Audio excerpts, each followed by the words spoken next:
I am not going to support a lazy, overweight woman like you, husband screamed, unaware that I had just inherited millions. Was the new. You disgust me. You don't even look like a wife. You look like a. The words cut across like a dull, rusty knife, the kind that doesn't slice instantly, but leaves a jagged wound of shame. Aisha Holloway did bond, her by the trembling of her pride and the long silence. She sat with her back straight, downward, watching potatoes cool on her plate. Across from her, Mark, her husband of 12 years, finished pouring himself a glass with an arrogance that was audible even in the clink of the glass against the table. Aisha was 38 years old. Her face, still beautiful in the warm glow of the dining room light, was any lines that came not from time, from relentless pain. She had become a monk. Her son Ezra was born with mild cerebral palsy, requiring constant care, on therapy, medication, and so Aisha had thrown herself into that role with her entire being, setting aside her degree in business administration, her youth, her friends, movie nights. Her mother, Gwendolyn, whom everyone called Gwen, from her wheelchair in the corner. Gwen was her expression marked by years of struggle and wounded pride. She had never liked, but over time she too had learned to be silent. The same thing again, marked a napkin that he carried to his plate. Every single day, the bland mashed potatoes boiled, and that expression is like you're playing the knot in her throat hurt more than a blow. She glanced at Ezra, who was in his chair, playing quietly with one of his sensory toys. At 11 years, Ezra didn't speak much, but he understood it. He felt every shout, every slight. I am tired. Marcus stared at her, his eyes shiny. Tired of a woman who can't even warm up a plate of food. Tired from the office to this house in a mess. Tired of a mother in a wheelchair who isn't even my mother.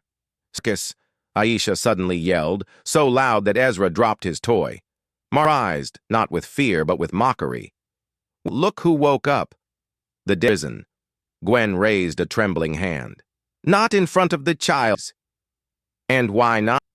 Mark up, leaning his hands on the table. Do you want me to keep playing the role of standing husband? You know what they say about me at work? That I'm some poor sap who has to rush home to take care of a dysfunctional family. I'm fed up with it. Stood up too. Potatoes remained untouched. Soft, gray, shapeless life. If your family is such a sore you, then nobody is forcing you to stay. And who is going to support? Huh? Disabled mother? The special needs kid. Don't make me. A heavy silence fell in the room until they disappeared. He began to cry silently, large, hot tears running down his cheek. Trolled. At that moment, Aisha's self hit on the table. She grabbed it almost instinctively, full for any excuse to escape the inferno.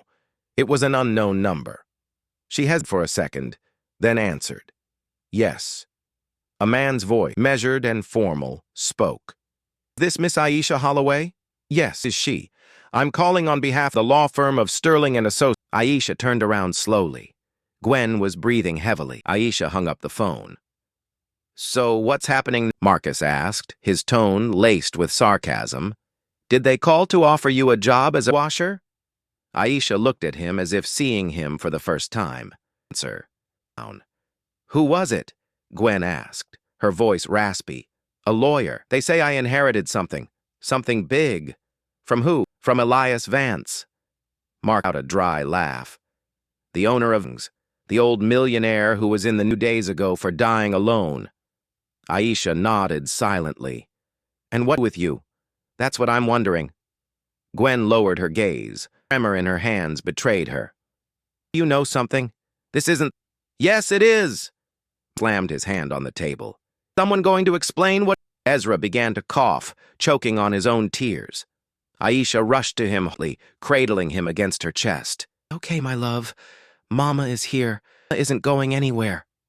Marcus plate and smashed it on the... I'm sick of this. Tired of farce, of this house, of this life. I am not going to support an overweight woman like you. The silence was immediate, heavy, absolute. Ezra looked at his mother as if waiting for something. A word, a gesture, a sign. But Aisha only smiled. A small, tiny curve of the lips that no stood. But that changed everything. You're right, she said without emotion. You won't have to support me anymore. Marcus blinked. I'm leaving. You can keep your food, your ego. Silence. Where do you think you're going? Aisha looked at her mother.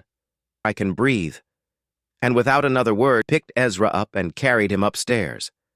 Marcus stood there, plates scattered on the floor, the wine spilled on the tablecloth. Silence that for the first time did obey him. Gwen looked at him from the... I swear one day you're going to all of this, he scoffed. Now you're all crazy in this house. Turned her head toward the window. Neighborhood lights flickered. Somewhere the city, oblivious